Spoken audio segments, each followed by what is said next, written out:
Oi, pessoal, boa noite, tudo bem? Vamos começar mais uma live. Aguardo vocês entrarem aí para esse bate-papo super proveitoso que a gente vai ter sobre funcionalidade em mulheres com câncer de mama com a querida Anke Bergman. Estou aguardando ela entrar aí. Enquanto isso, clica aí no aviãozinho, manda aí para os seus amigos, para os seus parentes, para as pessoas que possam estar interessadas nesse assunto. Eu tenho certeza que vai ser muito enriquecedor. Já vou colocar a Anke aqui, ela já está entrando.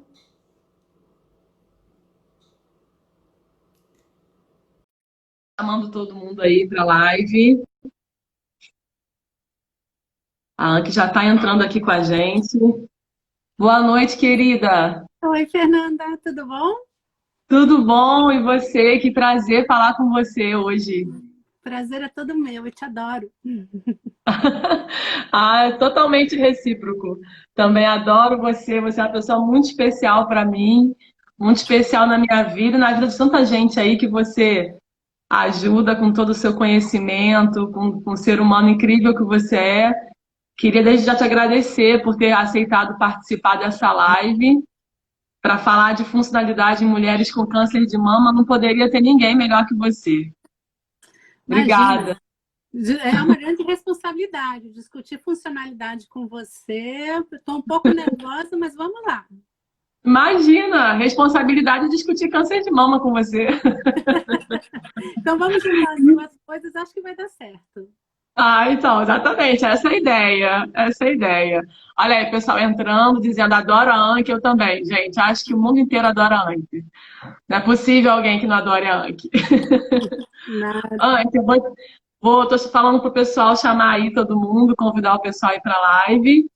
Vai ficar gravado no IGTV, eu tenho certeza que vai ser muito proveitoso, mesmo para quem não puder assistir agora, para poder assistir depois. A gente tem um conteúdo aí muito rico e tem que aproveitar, né, a sua disponibilidade do seu tempo de estar aqui ensinando para a gente e deixar isso gravado, porque vai ser muito proveitoso para todo mundo, com certeza. Vou apresentar a Anke um pouquinho, pessoal, para quem não conhece, né? Porventura, se existe alguém que não conhece a Anke. A Anke é fisioterapeuta, ela é pesquisadora do INCA, ela é presidente da ABFO, ela coordena a pós-graduação em fisioterapia e oncologia da Interfísio. E eu queria, Anke, que você se apresentasse, né? Eu já falei aqui algumas titulações suas, mas queria que você falasse um pouquinho da sua trajetória como fisioterapeuta, também no INCA, né? Então, se você quiser falar um pouquinho sobre você, fica à vontade. Não, então tá ótimo. Desde que eu me formei, na verdade, no dia da minha formatura, o coordenador do curso de fisioterapia na época, o Farley Campos, me convidou para fazer parte de um projeto de câncer de mama e genética na Fiocruz, no Fernandes Figueira. E foi aí, né, que eu entrei nesse mundo, fiquei completamente apaixonada e tem um lado bom e um lado ruim, né? Mas o lado bom é que eu sempre trabalhei com câncer de mama, então, assim, desde o primeiro dia como fisioterapeuta, né, pós-formatura, já fui inserida nesse mundo e inserida no mundo da pesquisa. Então, eu tive muita sorte, né? Eu sempre falo que eu estava no lugar certo, com a pessoa certa, no momento certo. Então, eu tive muita sorte de ser inserida já, né, nesse contexto da pesquisa e numa equipe que ninguém entendia de fisioterapia. E na época, né, mais de 20 anos atrás, quase 30, a gente não tinha muita informação, não tinha acesso à informação como a gente tem hoje. Então, lógico, a gente tinha pessoas já que são referências até hoje, como a Ângela Marques, que já trabalhava nessa área, a Márcia Camargo, que trabalhava junto com ela nessa área. A gente tinha algumas referências, mas tinha, assim, pouco acesso ainda à informação. Então, nesse período todo, a gente avançou muito. Então, logo depois, eu fiquei um tempo no Fernandes Figueira nesse projeto. Eu já entrei no mestrado, já entrei no doutorado. E aí, entre mestrado e doutorado, eu fui contratada no INCA, né, pela fundação. E aí, eu fui a primeira fisioterapeuta do serviço de fisioterapia em câncer de mama do HC3. Então, também acho que foi ótimo, porque eu tive a oportunidade de implantar o serviço de fisioterapia junto com a implantação do protocolo de pesquisa do doutorado, que era um estudo de corte. Então, acho que assim, tudo coincidiu, né, para as coisas acontecerem. E aí, então, depois do doutorado, aí eu fiz agora em 2005, eu fiz um concurso para o Ministério da Saúde, né, Ciência e Tecnologia como fisioterapeuta. E aí, 10 anos depois, abri um concurso para pesquisador, né, na área de epidemiologia clínica, que é o que eu fazia no INCA, né? Então, eu fiz um outro concurso para pesquisador, e aí eu fiquei muito sentida por ter deixado a matrícula de fisioterapeuta, mas hoje eu sou pesquisadora, mas grande parte das pesquisas que eu faço, com certeza, na área de fisioterapia, que é a minha grande área de interesse. Então, a minha trajetória foi essa. Olha que coisa linda, né? Uma trajetória linda, não é à toa que culminou na pessoa que você é, né? Essa grande referência que nós temos aí em câncer de mama e em oncologia, né, de forma geral. Eu tenho sempre você como referência, né? E no Brasil você é uma das maiores referências nisso. E a trajetória é muito bonita, né? Que culminou para isso. Queria agradecer ao pessoal que está entrando aí. Vamos aproveitar bastante aí o conhecimento da Anki. A gente vai falar porque a hora passa rápido. E aí, Anki, a gente resolveu falar um pouquinho sobre funcionalidade e sobre câncer de mama, né? O câncer de mama, ele tem uma incidência muito alta, né? Ele é o mais frequente na população feminina e a primeira causa de morte por câncer, né? Entre as mulheres. E aí, as consequências podem ser muito negativas, né, Anki, para a funcionalidade das mulheres com esse prognóstico. E a gente vê que nos últimos anos houve um avanço muito grande com relação aos indicadores de mortalidade, indicadores de morbidade, né? A incidência, né? Mas há uma necessidade grande, né, dos indicadores de funcionalidade, né? De se falar sobre a funcionalidade nessas mulheres. O desfecho hoje de funcionalidade ele é considerado o terceiro indicador de saúde. Então, há muito tempo se percebe que não bastavam os dois primeiros indicadores, né? A gente precisa falar e estudar um pouco mais sobre a funcionalidade. Eu acho que houve um grande avanço com relação a esses indicadores, mas como você vê ainda hoje o avanço nessa questão da funcionalidade? Especificamente da funcionalidade, né, na área de câncer de mama, embora a gente tenha já vários estudos, como um indicador de saúde, ele evoluiu pouco. Só que ele está dentro de um contexto maior que são os PROs, né, que é o Patient Reported Outcome, que são os desfechos relatados pelo paciente. Então, a funcionalidade é um desses desfechos, né? Então, o que são esses desfechos? Para falar primeiro do grupo geral, para depois chegar, né, afunilar e falar especificamente da funcionalidade. É como o paciente percebe a sua condição de saúde. E ele percebe a sua condição de saúde mediante o ambiente que ele está, todos os contextos, os fatores psicológicos, as funções, então, sociais. Então, é tudo como ele percebe, né? E não como o clínico percebe. Então, hoje, esses PROs, né, que são esses desfechos relatados pelos pacientes, eles são importantes indicadores de saúde. E eles estão associados também com o prognóstico. Então, eles tanto são fatores, né, que a gente pode avaliar como desfechos, ou seja, fatores relacionados à resposta ao tratamento, mas eles também são fatores, né, que são fatores de exposição, que eles estão associados também, né, de acordo com você ter mais ou menos sintomas, por exemplo, eles estão associados com melhora do prognóstico. Então, por exemplo, o aumento da sobrevida, a diminuição da mortalidade. Então, esses desfechos, né, a forma como o paciente percebe a sua condição de saúde são super importantes. E esses indicadores hoje, só para ter uma ideia, o FDA, para ele aprovar uma nova droga no tratamento oncológico, não importa só como o clínico percebe a resposta àquela droga, mas também como o paciente percebe a resposta a essa droga. Então, todos os ensaios clínicos, fase 3, obrigatoriamente tem que incluir também um ou mais PROs, né? E a funcionalidade é um desses PROs, porque a funcionalidade, ela está incluída em todo esse contexto, né? Ela não é somente a função física, como muitas vezes, de forma muito equivocada, o fisioterapeuta vê. O fisioterapeuta vê que a função física é a funcionalidade, e não é. Né? A funcionalidade, ela depende diretamente de todas as outras funções. Então, as funções físicas, sociais, emocionais. Então, é um desfecho totalmente subjetivo.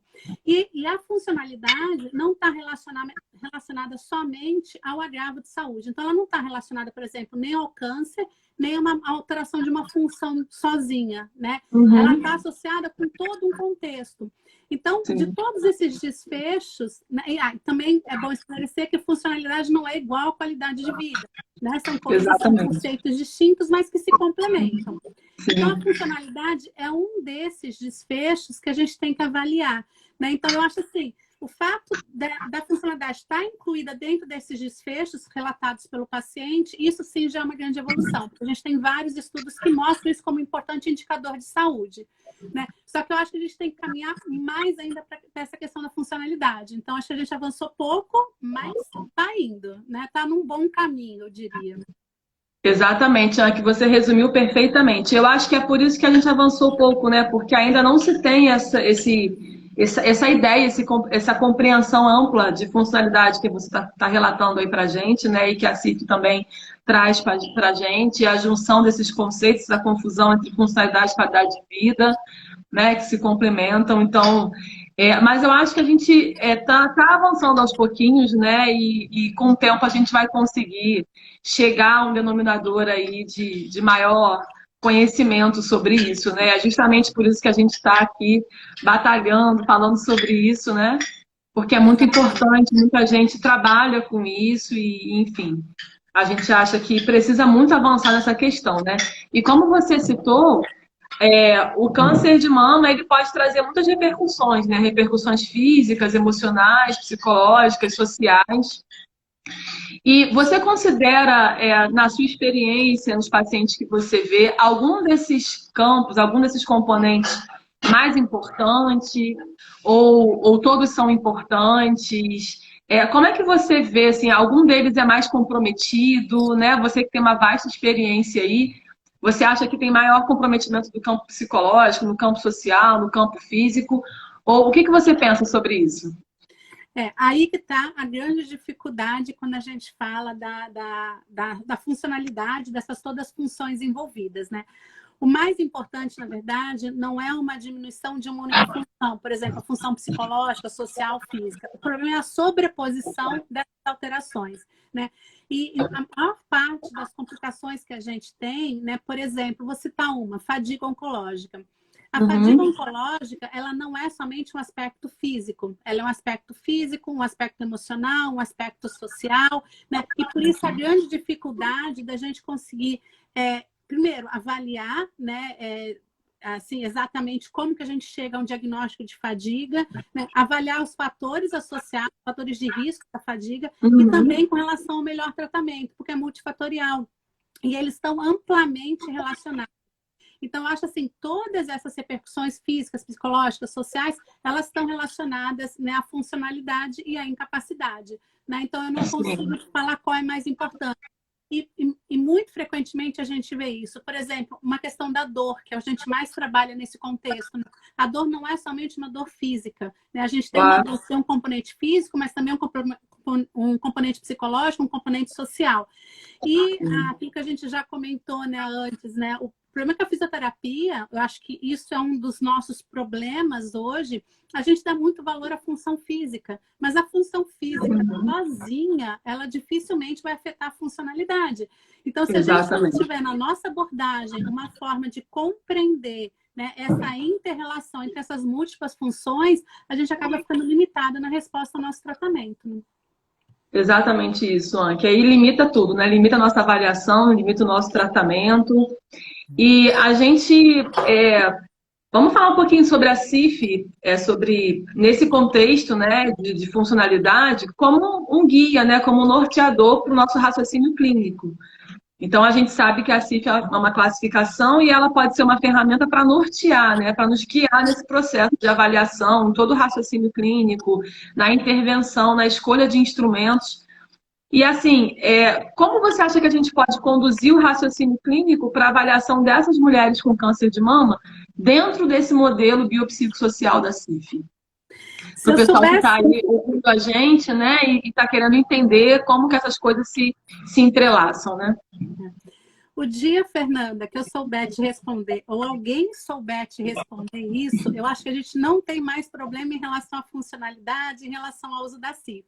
Eu acho que essa é a nossa grande dificuldade. Na verdade, né, se a gente pudesse fazer um guia, né, ou o que seria o ideal, primeiro partir de uma escuta muito, muito, muito cuidadosa, que é a anamnese, né? tentar entender nessa fala do paciente quais são as principais limitações, quais são as suas principais repercussões, qual é o impacto, né, da doença, do tratamento da doença, das consequências, né, na sua vida. A partir dessa escuta, aí sim a gente pode, né, pensar em elaborar qual seria o programa fisioterapêutico. Mas eu acho principal essa escuta. E aí, quando a gente vai, né, a partir dessa escuta, a gente pode também utilizar alguns instrumentos. O grande problema é qual instrumento utilizar. Então, a gente sempre ouve, a gente tem que usar um instrumento validado para a nossa população. Então, tudo bem, a gente procura instrumentos que sejam validados e que tenham uma alta confiabilidade. Aí já é difícil, porque se um instrumento, né, às vezes ele é validado, mas ele não é reprodutivo. Ou seja, se eu fizer ou você fizer, a gente pode encontrar resultados diferentes. Porque muitas dessas avaliações são subjetivas, embora a gente tente quantificar essas avaliações subjetivas. Mas elas também mudam ao longo do tempo. Se eu perguntar para o paciente hoje, por exemplo, usar um questionário de qualidade de vida, que é o que a gente mais tem avançado. Se eu perguntar hoje, né, sobre a qualidade de vida dele com um instrumento, e amanhã perguntar de novo, pode estar completamente diferente. Porque ele pode ter dormido uma noite super boa e amanhã ele vai estar com uma outra qualidade de vida referida em relação a hoje. Então, essas reprodutibilidades também, elas dependem muito de uma questão temporal. Mas assim, para te responder, tentar te responder de uma forma mais objetiva, primeira coisa é essa escuta altamente importante, detalhada, a gente realmente entender o que o paciente está nos falando, mesmo que seja nas entrelinhas, né? E isso é extremamente difícil. A partir disso, tentar utilizar instrumentos validados para a nossa população. Porque tem alguns instrumentos que foram desenvolvidos em outras populações que não se aplicam à nossa. Aí eu sempre dou um exemplo, né? Quando a gente vai ver um questionário, por exemplo, de atividade física, aí fala assim, quantas vezes você esquia por mês? Pô, no Brasil, não se aplica. Não se aplica. Então, é assim, a gente tem que ver instrumentos que se apliquem à nossa população, né? Então, tem que ser realmente, tem que ter toda uma adaptação transcultural. Então, a gente tem vários instrumentos de qualidade de vida, né? Mas, de novo, falando, qualidade de vida não é a mesma coisa que funcionalidade. Mas a qualidade de vida, ela avalia função física, social, emocional, cognitiva, avalia várias funções e também os sintomas. Então, ela compreende alguns classificadores da CIF que a gente precisa. Além disso, a gente tem outros instrumentos. O DASH, por exemplo, que é de funcionalidade de membro superior, ele não foi feito para a população com câncer de mama, mas ele é muito utilizado nos estudos de pacientes com câncer de mama e ele é validado na população brasileira. Mas ele também tem uma questão, embora ele seja amplamente, se a gente fala em funcionalidade, normalmente de membro superior pós-câncer de mama, a gente fala do DASH, né? Já é mais ou menos funcionalidade DASH, né? Já automático. Só que tem uma pesquisadora da UDESC de Santa Catarina, né? a Fabiana Esperandio, ela fez um estudo, só que ainda não está publicado. Até procurei para ver se ela já tinha publicado, eu acho que ainda não está. Ou pelo menos não sei. Mas ela fez um estudo maravilhoso, olha que ideia. Ela perguntava para as mulheres com câncer de mama, ela pegou as 20 primeiras perguntas do DASH, né, que fala se a mulher consegue executar determinadas atividades. Por exemplo, você consegue abrir um pote de... um pote qualquer, um pote de alimento. Sim. Aí a paciente respondia se ela conseguia, não conseguia, se tinha pouca, média, alta dificuldade. Depois ela dava o pote para a paciente tentar fazer o movimento e responder de novo o questionário. E muito legal. Tinha uma grande diferença entre o que o paciente achava que ele era capaz de fazer e quando ele fazia o que de fato era possível fazer. Porque muitas vezes, aquelas perguntas, né, você tem uma memória de que você fazia isso muito fácil, mas você não fez isso no último mês, você não fez isso depois da cirurgia, então você nem sabe se agora você está ou não está conseguindo fazer. Então, ela viu que há uma diferença, né? Quando você faz o treino orientado à tarefa, né? Que foi o que ela fez, né? Antes do DASH e depois. Antes desse treino, né? O DASH antes e o DASH depois. Então, assim, é importante a gente, mesmo quando a gente usa instrumentos validados, né? Às vezes a gente tem que entender que para aquela situação ele pode não dar conta de responder as perguntas. Por isso que a gente tem que utilizar o maior número de questionários ou de instrumentos, né, que sejam mais próximos àquilo que a gente realmente quer mensurar. E isso é uma grande dificuldade. Eu acho que a pior, não a pior, mas assim, a grande dificuldade mesmo a gente utilizar a classificação é como mensurar para classificar, né? Sim. E uma outra coisa também tem a questão dos questionários de apoio social, né? Porque como a gente falou, a funcionalidade, ela não está somente vinculada à função física, né? Mas também à função social. Então, a gente tem alguns questionários que são bastante utilizados para pacientes com câncer de mama, né? Que são os questionários de apoio social. Em que a gente pergunta para paciente, por exemplo, se você precisar de alguém para te ajudar a comer, para cuidar você, para te ajudar a fazer compras, para ter prazer, para te abraçar, se você tem ou se você não tem. Então, esse questionário também nos ajuda a entender como é que está essa rede dessa paciente, né? Em relação não somente a apoio pessoal, mas também apoio material, apoio financeiro. Então, é uma coisa interessante da gente também usar. Só que, além disso, tem a avaliação física, né? Claro, mas só a avaliação física também não responde à questão da funcionalidade. Só que o problema é que na prática clínica, quanto mais instrumentos a gente coloca, mais difícil fica. Primeiro, porque você não consegue ficar 1h30, 2 horas com uma paciente avaliando, né? Segundo, depois de uma avaliação muito ampla, a paciente desiste de responder as perguntas, ela responde qualquer coisa para acabar logo com aquilo. Então, é muito difícil a gente conseguir otimizar essa avaliação, talvez seja fragmentado, né? Fazer vários atendimentos. Só que a gente vive num mundo que a gente precisa de resposta rápida, né? E o paciente retorna. Se você não tiver uma resposta pronta, né? Não estou falando pronta no sentido de ser rápido, ele acaba não retornando. Então, por isso que quando você me perguntou isso, a primeira coisa que eu falei, se eu tivesse essa resposta, ou se alguém tivesse essa resposta, a gente não teria tanto problema. Mas é muito interessante tudo que você está falando, porque a gente, por exemplo, nesse caso que você falou, desse estudo, né, onde a pessoa fez o trabalho. Opa, saiu um pouquinho aí. Onde a pessoa fez o questionário apresentando ali na hora, né? Porque muitas vezes a pessoa não passa por aquela experiência, ou ela acha que ela não consegue porque ela está com dor, ou porque ela está com medo, né? Tem medo do movimento, está muito restrita, e aí depois ela acaba vendo que ela consegue, né? Então, assim, realmente é difícil a gente conseguir mensurar exatamente o que a gente quer, né? Que aquilo faça prevalecer a realidade, né, do que a pessoa está vivendo. E essa escuta que você falou, eu acho que isso é fundamental, essa escuta bem atenta, né, porque isso é um cuidado, né, centrado na pessoa, né, naquilo que são as necessidades dela, que são as preferências dela. Então, assim, eu acho que todo esse olhar é muito importante. E isso que você está falando dos instrumentos é muito importante também, porque a gente hoje procura analisar com relação aos instrumentos que a gente tem, quais são os instrumentos que respondem ao que a gente está perguntando, né? Então, se tem algum instrumento que está relacionado, que compreende todos os componentes da funcionalidade do modelo da CIF, por exemplo, biopsicossocial, aí nós não temos esse instrumento. Até no seu artigo você está falando sobre isso, né? Você tem um artigo que fala sobre isso. Depois eu vou colocar lá no Telegram, vou disponibilizar para o pessoal. Os artigos da ANC são maravilhosos.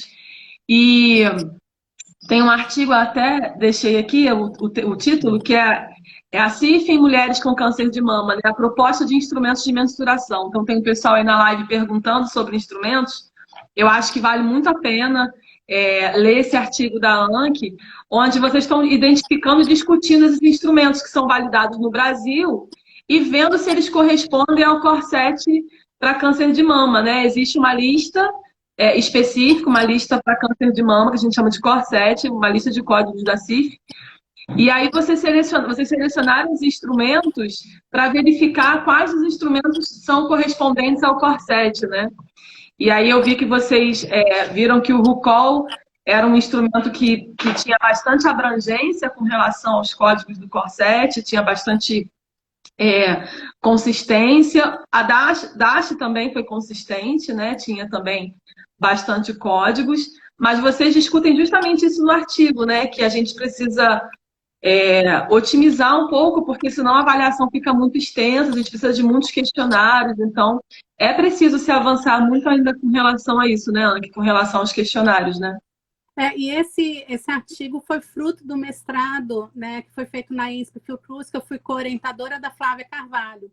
E foi um grande desafio, porque a gente publicou 3 artigos em relação a isso, né? Esse que você citou foi porque essa é a nossa primeira dúvida. Ok, a gente vai usar a classificação, vai usar a CIF, mas como mensurar, né? Sim.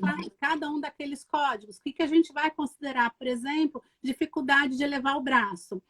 E aí a gente fez essa proposta, então, na verdade, a gente cruzou, né? Quais eram as classificações de acordo com os instrumentos e ficou muito interessante. ficou bem legal. Aí depois a gente fez um outro artigo tentando aplicar isso na prática clínica, né? Que também foi publicado. E claro que a gente não publica dessa forma, mas assim, não deu certo, né? Então, nem tudo que a gente planeja dá certo. A gente publica. É verdade. Isso é importante relatar, né? Porque os estudos, quando estão todos bonitinhos, alguma coisa está errada, né? Porque isso claro, está errado do início ao fim, por mais que a gente planeje. Mas a questão é que mesmo a gente separando os instrumentos e tentando aplicar a partir desses instrumentos, a gente não consegue atender a todos os core sets, né? A todos os itens do core set primeiro com esses instrumentos. A avaliação ficou extremamente longa e cansativa para os pacientes. Então, a gente viu que aquilo não daria para ser usado ainda, mas é um caminho, né? Depois, de repente, acho que a gente vale a pena falar um pouco mais dos core sets, porque eu acho que esse também é um caminho, né? Que são listas resumidas, né? Então, a gente pega as principais assim, alterações da funcionalidade ou as principais... Ai, meu Deus. As principais complicações... As categorias de cada componente, né? As categorias de função, estrutura, atividade, participação. Isso. Mais comprometidas em mulheres com câncer de mama. Isso. E aí a gente, no lugar de ficar com uma lista enorme, a gente parte dessas que são mais prevalentes. Só que aí tem um problema também, Fernanda. O problema é que, assim, de repente, para a população do INCA, é uma lista, porque são mulheres que procuram o hospital público, que são atendidas pela rede pública, que talvez não seja, né, a mesma coisa das mulheres do que eu atendo no meu consultório. Né? Então, a gente tem que ver também a validade externa desses estudos, ou seja, a quem que eles se aplicam. E se aplicam a populações aquelas onde for desenvolvido. E aí, mesmo que a gente faça, por exemplo, que um core set com a população do INCA, talvez esse core set na população do INCA não se aplica para o outro hospital público, por exemplo, em Manaus, por exemplo, em Natal. Né? Porque a questão cultural, né, é diferente, a questão do estilo de vida é diferente. Então, a gente acaba que, quando a gente tenta resolver um problema, a gente vê que vários outros surgem, né? Mas eu acho que, de repente, se a gente conseguir fazer um core set mais abrangente para a população, pelo menos, né, brasileira, contemplando todas essas questões regionais, e aí tem que ser um estudo multicêntrico para a construção desse core set, talvez seja uma forma, né, de facilitar. Eu acho fantástico. Exatamente. Ser um estudo multicêntrico. Sim, sim. Eu acho incrível isso. Eu tenho falado bastante sobre isso também. Eu acho que a gente não pode ficar preso, né, à utilização do core set fechado ali, porque realmente a gente tem... Primeiro, a gente parte, né, de uma condição de saúde, a gente não quer ficar fechado, fixado nisso. E a gente precisa olhar um olhar abrangente, né? Então, eu acho interessante o core set no sentido de que a gente tem um guia para quem está, né? A gente está começando, a gente quer fazer algum trabalho e analisar alguma coisa com a CIF. Eu acho que é interessante, ou não, ou para quem não faz pesquisa, mas atende o paciente no seu consultório, eu acho que é uma lista inicial que te dá ali uma ideia do que perguntar, do que avaliar. Não necessariamente você precisa utilizar o core set, colocar ali qualificadores e escrever isso para fazer uma pesquisa, se não for o seu caso também, né? Mas eu acho que o core set ele pode dar ali uma orientação do que é importante a gente perguntar com relação aos domínios, né? As funções, a estrutura, a atividade, participação, fatores ambientais. Eu acho que ele é um start, assim, um guia que a gente pode utilizar para fazer perguntas, né? Para fazer anamnese, enfim. Eu acho que tem várias formas de utilizá-lo. e até para orientar um pouco da intervenção, até para olhar um pouco, se for uma equipe multiprofissional, que tipo de profissional vai trabalhar em qual domínio, né? Então, o profissional vai entender, né, qual é a sua participação naquilo ali. Então, acho que para isso é interessante, mas realmente a gente precisava ter características mais particulares. Eu acho que o Brasil, eu acho que essa situação de câncer de mama, acho que você deve concordar comigo, que ela é muito diferente dependendo do país, né? Então, a situação que você vive no Brasil, né, o sistema de saúde brasileiro, a política, tudo isso influencia muito. Então, existem muitas particularidades, não é verdade? É, e, Muitas diferenças, né? e mesmo no Brasil, a gente brinca que são vários países dentro de um só, né? É muito Exatamente, ainda tem isso. diferente, né? A população do sul, do sudeste para o norte, para o nordeste, para o centro-oeste, né? Então, Diferente. quando a gente constrói, né, esse core set, a gente tem que levar em consideração essas diferenças, né, culturais mesmo do próprio Brasil. Então, imagina, se no Brasil já é complicado, imagina quando a gente importa resultados de estudos de É outras verdade. populações, dos estudos internacionais. É um grande erro, né? É Mas verdade. eu entendo que é difícil fazer estudo multicêntrico no Brasil ainda. Mas assim, se a gente quer ter uma forma, um instrumento de avaliar, tem que ser multicêntrico. É verdade. A gente tem também incentivado, Anki, como a gente até fez no INCA, na capacitação que nós fizemos uma vez, né? Que o serviço também construa a sua lista, né? Porque às vezes é necessário uma lista específica daquele serviço, né? O INCA tem características específicas, eu tenho certeza que são características bem peculiares, diferentes talvez de outros centros de referência em outros estados, né? Então a gente tem aí essa diversidade aí, muito completamente diferentes um do outro. Então a gente tem incentivado a criação aí quem sabe os serviços criando as suas listas, a gente pudesse comparar melhor, né? Entre os serviços, entre os estados, eu acho que seria interessante, né? E aí eu vou aproveitar, Fernanda, só um pouquinho, vou aproveitar e vou dar um spoiler aqui também, né? Que a gente, né, Fernanda, com você e com a Luciana, eu sou atual presidente da ABFO, né, da Associação Brasileira de Fisioterapia e Oncologia, e a gente está fechando uma parceria com a Fernanda e com a Luciana, Castanheda, para elas darem um curso para os associados da BFO sobre como utilizar, né, a CIF em oncologia. Né? E aí é justamente o que você estava falando, né? É bem bacana que a gente vai poder, assim, uma parte bem, obviamente, vai ter uma parte teórica, mas uma parte de como aplicar esse conhecimento teórico, nessa filosofia, essa ciência que é a CIF, na prática clínica. Na prática, né? Vai ser muito legal. Vai ser maravilhoso. Daqui a pouco vai sair o curso. Vai sair. A gente fica muito honrada com esse convite, né? Vindo de você. E eu acho que vai ser muito enriquecedor para todos nós. E é o que a gente gosta de fazer, né? Falar da CIF na prática clínica, né? Eu saio muito daquela coisa só conceitual, que a pessoa olha, entende alguma coisa, mas sai não sabendo fazer nada, né? A gente quer realmente colocar a mão na massa. Eu venho aí trabalhando nesse sentido, né? De fazer, eu tenho dado aulas, palestras, de cursos voltados para isso, para a gente poder tentar aplicar na prática, começar, pelo menos, né? Não é simples aplicar a CIF na prática. Né, assim, da forma como a gente gostaria, às vezes, para as populações que a gente gostaria, mas é muito possível e a gente precisa começar, porque só com essa experiência, só começando, só utilizando a CIF que a gente aprende. Eu sempre falo isso, né? As pessoas acham as pessoas esperam aprender tudo para começar a utilizar. Eu já acho o contrário, a gente tem que começar a utilizar para poder aprender. Foi assim que você fez, né, Anki? Eu vejo a Anki, pessoal, utilizando a CIF desde sempre. A Anki foi fazer o curso de CIF comigo em 2008, lá na USP. A gente foi da mesma turma, eu sentei do lado da Anki. A gente se cruzou por acaso lá, né, Fernanda? A gente se cruzou por acaso, a gente nem combinou, né? Mas a gente estava lá junto. Então eu não me esqueço assim, que o início da minha trajetória com a CIF foi ao lado da Anki, sentadinha ali, aprendendo. E isso é muito legal, né? E eu vejo a Anki desde sempre aí estudando, pesquisando, escrevendo. E é o que você falou, faz pesquisa, tem coisa que dá errado, mas é assim. A classificação ela é muito recente. A gente precisa... Assim, ela tem 19 anos, mas ainda a gente precisa caminhar muito, né? Para implantar. E isso a gente só vai conseguir, de fato, implantar se a gente começar a utilizar.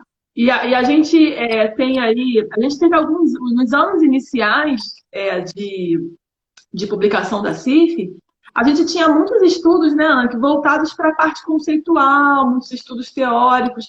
Hoje a gente já vê muitos estudos tentando aplicar a CIF de forma quantitativa mesmo, né, tentando fazer esse trabalho aí, por exemplo, que você tem feito na oncologia, em várias áreas, né, também. Então a gente vê um avanço, né? Isso é muito legal. Anca, eu queria te perguntar, para o pessoal que não tem ainda muita experiência com câncer de mama, assim, e queria entender um pouco mais de como é a realidade desses pacientes, o que que você vê pensando, por exemplo, em funções de estruturas corporais, só para a gente dar uns exemplos assim, o que que você vê de mais comprometido, né? Quais são os maiores prejuízos que você vê com relação a essa parte nas funções e estruturas do corpo, tanto do câncer em si, quanto do tratamento em que a pessoa é exposta? Não, uma das grandes questões aqui, né, de funções, né, e estruturas é a questão da redução da mobilidade do membro superior. Né? Eu acho que essa talvez Sim, isso é seja, muito né, a principal, né, mas além verdade. dela a gente tem outras. Né? E aí, por exemplo, as alterações cognitivas, que a gente fala muito pouco em fisioterapia. Então, quando a gente pensa em fisioterapia, a gente pensa logo em mobilidade do membro superior. Né? Essa é clássica. Sim. Mas tem outras menos clássicas, mas são tão importantes quanto, como, por exemplo, as alterações cognitivas, que é muito comum em pacientes durante a quimioterapia. Né? E que Uhum. essas alterações cognitivas levam a várias outras, né, limitações tão importantes quanto a limitação, né, da mobilidade do membro superior. Mas também eu citei a questão da fadiga também, né? A questão do linfedema e risco de linfedema por, né, a questão da retirada dos linfonodos axilares, parcial ou total, a radioterapia axilar. Então, acho assim, em câncer de mama, como o tratamento ele é local, mas também sistêmico, né, a gente tem inúmeras consequências, né, que acabam atingindo essas mulheres. Mas eu diria assim, se você me perguntar, a principal é a mobilidade do membro superior. Né? E dor, Anki? A dor é muito comum também? Não, a dor, né, a dor aguda, ela está associada normalmente a algumas complicações, por exemplo, síndrome da rede axilar, né, que é a fibrose do cordão linfático, que é super fácil de tratamento e ela, assim, em poucos tempos, poucas semanas depois do pós-operatório, já se resolve na maior parte das vezes. Então, é uma condição aguda que a gente trata de forma muito tranquila. Mas a dor neuropática, né, ela não é muito frequente. Ela acontece normalmente por lesão do nervo intercosto-braquial, que é um nervo sensitivo, mas assim, é muito mais uma alteração da sensibilidade e que quando a gente não trata essa alteração da sensibilidade, ela pode evoluir para uma dor neuropática. Então, Interessante. a dor, embora ela possa acontecer, não é a principal complicação que a gente tem em câncer de mama, né? A não ser câncer de mama metastático, né? Porque aí a dor é bastante presente pela questão da metástase. Muito interessante isso. Eu achava que era mais prevalente. Eu achava que tinha mais. Achava que dor era uma coisa já um pouco inerente aí ao processo. Então, muito interessante. Embora possa acontecer, né, a frequência de dor, na verdade, ela é mais. Ela está associada ao tempo de segmento, né? Ela é mais frequente no pós-operatório, associada a algumas complicações, como eu falei, síndrome da rede axilar, né, lesão do intercosto braquial.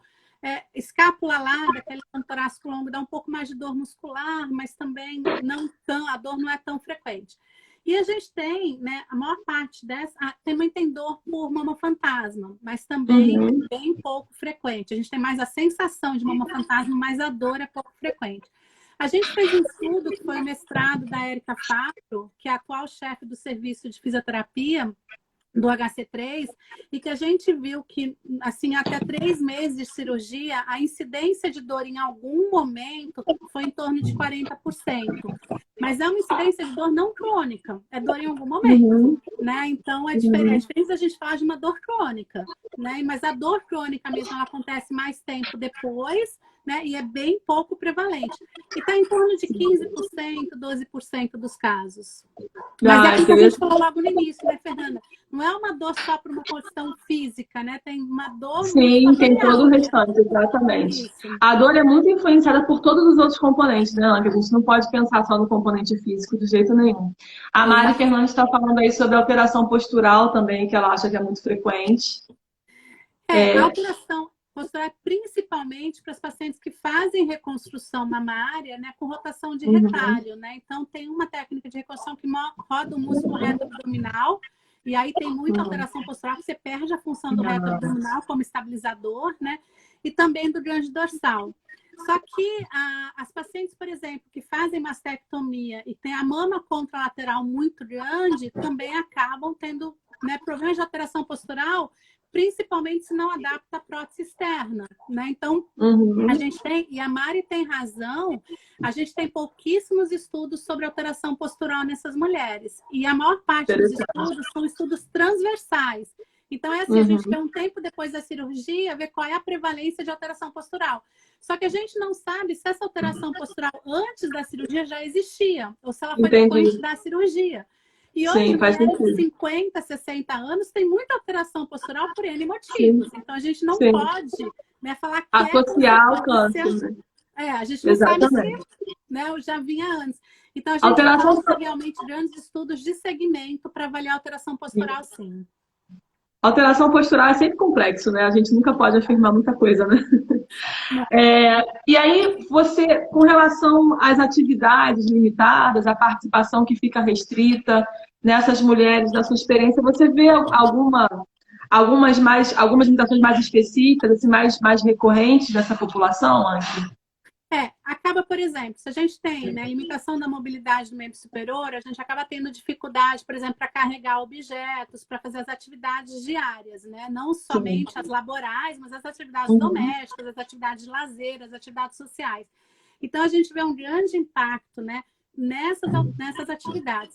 E aí eu vou chamar a atenção da questão laboral, porque como o câncer de mama atinge, né, a população principalmente numa fase profissionalmente, em que essas mulheres estão ativas profissionalmente, a gente tem um grande impacto aí.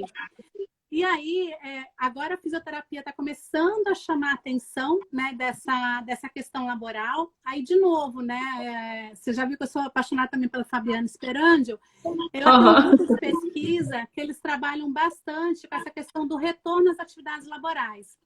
E a gente tem uma aluna de mestrado também, a Rafaela, que também, né, o foco dela, o estudo que ela está fazendo agora, a gente tem uma corte, né, que a gente pega as mulheres desde antes do tratamento e está acompanhando essas mulheres durante um tempo.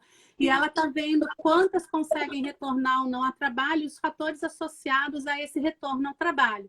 E a gente sabe que muitos fatores associados ao não retorno ao trabalho são as complicações, como dor, perda da mobilidade do membro, linfedema, né? Então, acho que assim, a gente tem uma grande repercussão disso, né, nessas atividades laborais. E aí também, só para dar um exemplo disso, muitas mulheres querem voltar, né, a fazer as suas atividades, não só de laboral, mas as suas atividades que fazia antes. Por exemplo, correr, andar de bicicleta, ir à praia, viajar, enfim, o que elas faziam antes, né? E acaba que, pelo risco do linfedema, às vezes a gente impõe muita contraindicação a tudo. A gente fala que aquela mulher, já que ela não tem linfedema, mas ela tem um risco de ter linfedema, ela não pode fazer nada. Sim, ela fica bem limitada, né? E aí, isso acaba criando, né, a cinesiofobia, né, o medo do movimento. E, na verdade, o que está associado ao linfedema não é o movimento, e sim o medo, a ausência do movimento. Sim. Então, essas orientações que a gente dá equivocadas, que hoje a gente já sabe que são mitos, elas também acabam não... A paciente pode não ter o linfedema, mas o fato dela ter medo de ter linfedema acaba repercutindo, sendo uma limitação para que ela volte às suas atividades. Né? Então, muito interessante também avaliar essa questão do medo, né? E a pessoa fica muito restrita, né, Anki? Acaba ficando muito restrita. A Vitória está perguntando sobre a prevalência da dor articular do ombro e linfedema crônico. O que você acha? A gente tem, né, as pacientes, a gente fez um estudo, o estudo eu não gosto não, eu não recomendo ninguém que leia, mas você só participou do estudo. Mas é porque tem uns equívocos. A gente, numa boa, às vezes a gente escreve algumas coisas, anos depois a gente lê e fala assim, cara, eu não acredito que eu escrevi isso. Com certeza, tá escrito. com certeza. Eu não consigo fugir, tá escrito. Mas eu sempre faço uma autocrítica bastante forte em relação às coisas que eu escrevi no passado. E assim, se eu não tivesse escrito, talvez eu não tivesse entendido que estava errado. Então, ok, né? Mas o que a gente viu é que as mulheres, no pré-operatório, a gente pegou as mulheres assintomáticas, né, em relação ao ombro, sem história prévia de nenhuma alteração, né, de ombro. E o que a gente viu no pré-operatório dessas mulheres assintomáticas é que 25% delas já tinham alguma alteração de ombro, não diagnosticada. Então, já tinha bursite, tendinite. E essas mulheres, depois que fazem o tratamento oncológico, acaba agravando uma condição pré-existente. Entendi. Olha, então, interessante. E mulher com 50, 60 anos, né, já tem uma chance muito maior, já tem uma prevalência muito maior de alterações na articulação do ombro. Então, isso acaba aumentando, né, essa prevalência de alterações de ombro em mulheres. Acaba se sobrepondo, né? As coisas acabam se sobrepondo um pouco, né? Exatamente. E você acha que, com relação a fatores ambientais, Anki, o que você acha com relação às barreiras e os facilitadores para essa população? Então, vamos lá. A principal barreira, ou, no outro lado, né, facilitador é o acesso ao serviço de fisioterapia. Né? Se a gente pensar acesso à saúde, já é complicado. Acesso ao serviço de fisioterapia é a grande barreira. Verdade. E aí, né, como que a gente resolve esse acesso? Né? É qualificando, é produzindo, né? É ao longo do caminho. Mas hoje eu classifico isso como uma grande dificuldade. Outra grande dificuldade, né, que serve como limitador ou como facilitador também barreira, é a questão de rede de apoio social dessas mulheres. Né? Então, muitas mulheres não têm apoio absolutamente nenhum. Eu estou falando de apoio pessoal, mas também apoio material, apoio financeiro, apoio à informação.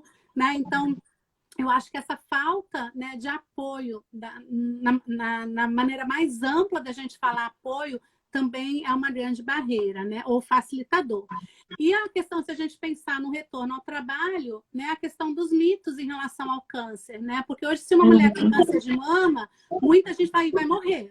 Né? Se vai morrer, eu não vou contratar, né, eu vou aposentar. Então, tem muito mito em relação a isso. Né? As mulheres hoje sobrevivem muito bem. Né? E continuam funcionando assim, de forma trabalhista muito bem. Né? Não tem por que pensar em afastar. Mas essa dificuldade, então, esse mito que as pessoas têm em relação ao câncer de mama, também eu vejo como uma grande barreira. E acaba restringindo a participação, né, de forma desnecessária, né? Bianca, eu vejo em algumas populações, né? Esses dias eu fiz uma live sobre esclerose múltipla e eu vejo alguns aspectos específicos, alguns fatores pessoais são específicos de algumas populações. Então, quando eu vim fazer essa live com você, eu fiquei pensando, será que com relação às mulheres com câncer de mama, existe algum aspecto específico com relação aos fatores pessoais, assim, coisas que são mais comuns, né, nos fatores pessoais dessa população específica? E se... Por exemplo, a forma como que como que as pessoas enfrentam, né, o problema, a gente tem formas de enfrentamento diferentes, né? Existem mulheres que enfrentam de uma forma e mulheres que enfrentam de outra completamente diferente. Isso certamente influencia na funcionalidade, né? E esses fatores pessoais também podem acabar se tornando um fator de risco, né? Também podem acabar sendo nessa lista de fatores de risco, os hábitos, o estilo de vida. Então, assim, com relação a essa população específica, o que você tem para falar para a gente sobre os fatores pessoais, assim? Isso. A idade, né, é um dos fatores que está associado a várias complicações, né? Então, e assim, de forma diferente, né? Por exemplo, pacientes mais jovens têm mais dor do que pacientes mais velhas, né? Então, e os pacientes mais velhos têm mais comorbidade, mais risco de complicações cardiovasculares, fadiga, também na população mais jovem. Então, a idade influencia, né, bem ou mal, mais nova ou mais velha, de acordo com as complicações. A questão do estilo de vida, que está muito, tem muita influência, é a questão do sedentarismo, né? E a alimentação que está associada, né, com o sedentarismo. A questão do tabagismo, etilismo, é mais como um fator de risco para o câncer. Mas a gente também tem feito alguns estudos vendo a associação do tabagismo e etilismo com as complicações pós-operatórias. Etilismo a gente não achou como fator de complicação, mas o tabagismo sim, principalmente as complicações cicatriciais, que acabam levando a restrições de movimento, ao linfedema. E a questão, né, por exemplo, uma coisa que a gente sempre brinca, o estado civil, né, mulheres que têm um companheiro, né, elas respondem melhor, né, a alguns tratamentos oncológicos e também tem muitas complicações, né? E aí a gente pergunta que tipo de companheiro é, né? Mas assim, independente do tipo de companheiro, né, as que estão em estado civil, né, casadas ou moram juntos, elas acabam tendo um suporte familiar, né, maior também. Maior. Pode reduzir de alguma forma a incidência de algumas complicações que acabam afetando a questão da funcionalidade. Ah, muito interessante isso. Muito, muito legal. E aí, com relação ao tratamento, Anke, as repercussões do tratamento, né? O próprio tratamento em si também pode repercutir negativamente, né? Tanto com relação à função de estrutura, com relação à atividade e participação. E aí, com relação aos diversos tratamentos disponíveis, né? Radioterapia, hormonioterapia, o que você vê como implicações aí na funcionalidade? A questão é que o tratamento do câncer ele envolve várias modalidades terapêuticas. Então, é muito comum que a paciente faça radioterapia, cirurgia, quimioterapia, hormonioterapia, terapia-alvo. Então, as sobreposições desse tratamento local e do tratamento sistêmico acaba cometendo vários órgãos e sistemas, né? Não é somente um. Então, a gente tem inúmeras complicações relacionadas, né, a essa combinação de tratamento, sim. E aí a forma, né, como... Porque não depende só da condição de saúde, é a questão da funcionalidade, né? Então, a forma como vai afetar a funcionalidade desse paciente depende dos contextos sociais e todos aqueles outros contextos que a gente conversou. Mas a questão toda das consequências negativas é principalmente essa sobreposição de tratamentos. E a gente tem, Anke, aqui, até o que o pessoal está falando aí nos comentários, né, uma oferta de serviços, como você também está falando, né, o acesso aos serviços, ele varia muito, né, entre os locais, entre os estados, entre os países, e isso pode constituir uma barreira, né, e pode reduzir a funcionalidade. E aí eu imagino que você veja uma dificuldade muito grande de acesso e aí acaba levando a você ver pacientes que têm um diagnóstico em estágios mais avançados da doença, né? E isso repercute assim de forma muito negativa, a terapêutica talvez tenha que ser mais agressiva e provavelmente isso gera um maior impacto na funcionalidade, né? Não, com certeza. E a gente tem assim, né? Quando você falou, a principal barreira, o facilitador para mim é o acesso a serviços de fisioterapia. E uma coisa interessante é porque tudo bem que eu sou fisioterapeuta, tenho um total conflito de interesse nisso, mas é bom a gente começar a entender que a fisioterapia é marcador prognóstico também, é fator prognóstico também. Ou seja, ter acesso à fisioterapia, né, a partir do diagnóstico de câncer de mama, pode diminuir várias complicações, aumentar a aderência ao tratamento oncológico, isso melhora a resposta da quimioterapia, da cirurgia, da radioterapia, isso tem um impacto na melhora da sobrevida global e sobrevida livre de doença, né? Então, se a gente for ver, a fisioterapia pode ser o diferencial entre essa mulher morrer ou viver, né? Ficar sem o câncer ou ter o retorno da doença. Então, a gente tem uma responsabilidade muito grande na mão, né? Desde que a gente entenda isso, que a gente não entenda que fisioterapia é reabilitação, porque aí não tem impacto nenhum na mortalidade. Mas se a gente pensar na fisioterapia como estratégia de prevenção, né, em todos os níveis de prevenção, a gente reduz, sim, a mortalidade por câncer de mama, mas para ter acesso à fisioterapia, né? Sim, e é muito importante isso porque existem estudos mostrando a relação do número de comorbidades com o aumento de restrição de participação, né? Então, é o que você está dizendo, a fisioterapia contribuiria para a redução das comorbidades, né? E aí a gente teria aí uma maior funcionalidade e um preditor melhor de participação, né? Menos restrição de participação, que eu acho que é isso que acaba afetando as mulheres no final, né? De uma forma geral. E aí, Anke, a gente sabe que a CIF ela é uma ferramenta muito interessante para o cuidado oncológico, né? Para o planejamento do cuidado, para o planejamento da intervenção. E aí, você está falando bastante sobre isso, mas como a gente pode elaborar um projeto terapêutico direcionado para a funcionalidade, Você já falou que tem que ser centrado na pessoa, né? Centrado na família, nas preferências do paciente. Então, como a gente pode elaborar esse projeto? Assim, o que você daria de dica para o pessoal aí que está assistindo a gente na elaboração desse projeto? Pois é, então a gente está acabando o tempo aqui, né? Mas de maneira muito Está acabando, rápida, tem 6 né? minutos. Passa muito rápido. Tem que considerar todos os aspectos envolvidos na funcionalidade que a gente discutiu aqui hoje, né, Fernanda? Então, assim, a condição de saúde, né, que aí envolve tudo, né, os fatores ambientais, os fatores pessoais. Então, realmente, e a gente tem que trabalhar com fisioterapia baseada em evidência. E aí eu vou só pegar esse gancho para uma coisa que a gente ainda não falou. O que é a fisioterapia baseada em evidência? Eu estou num momento de revolta em relação à pesquisa, tá? Não é a pesquisa, mas aos PhDs. O que acontece? Está tendo uma supervalorização da evidência científica, do que está publicado. Isso, só que a gente tem muito lixo publicado. E quando a gente fala em fisioterapia baseada em evidência, é a melhor evidência científica disponível, não é ter evidência científica. Sim. Porque dentro da fisioterapia, a gente não tem evidência científica em várias coisas. E não é porque não para muita coisa. É porque o método científico que foi desenvolvido não atende às demandas da fisioterapia. Porque o que a gente avalia não é eu não dou um remédio igualzinho para um para outro. Eu não tenho como fazer protocolo, por exemplo, em várias terapias que eu faço. Se eu faço protocolo, vai dar errado, porque eu não posso tratar os pacientes da mesma forma. Eu tenho que tratar cada paciente de uma forma diferente. E o método científico não me permite fazer isso. Então, quando a gente fala em fisioterapia baseada em evidência, é a melhor evidência científica disponível.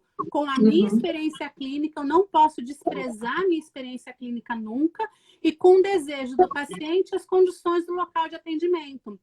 Então, para responder isso, o melhor projeto terapêutico é considerar todas as dimensões da funcionalidade e considerar sempre a fisioterapia baseada em evidência.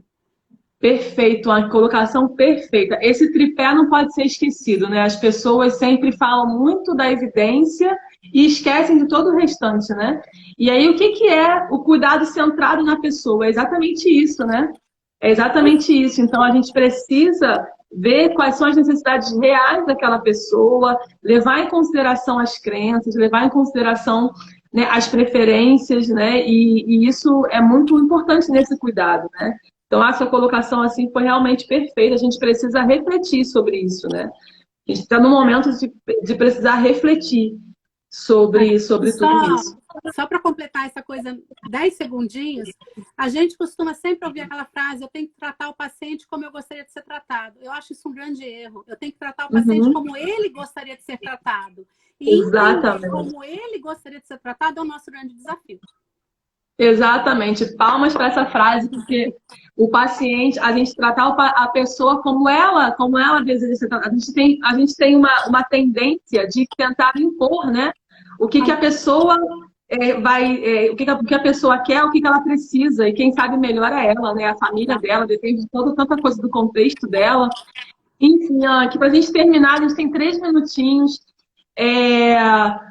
Eu ia perguntar sobre abordagens terapêuticas, né? A gente tem muitas abordagens terapêuticas e eu queria que você falasse rapidamente, em 1 minuto, sobre como você vê essas abordagens. Não dá tempo da gente falar, mas só um olhar geral seu.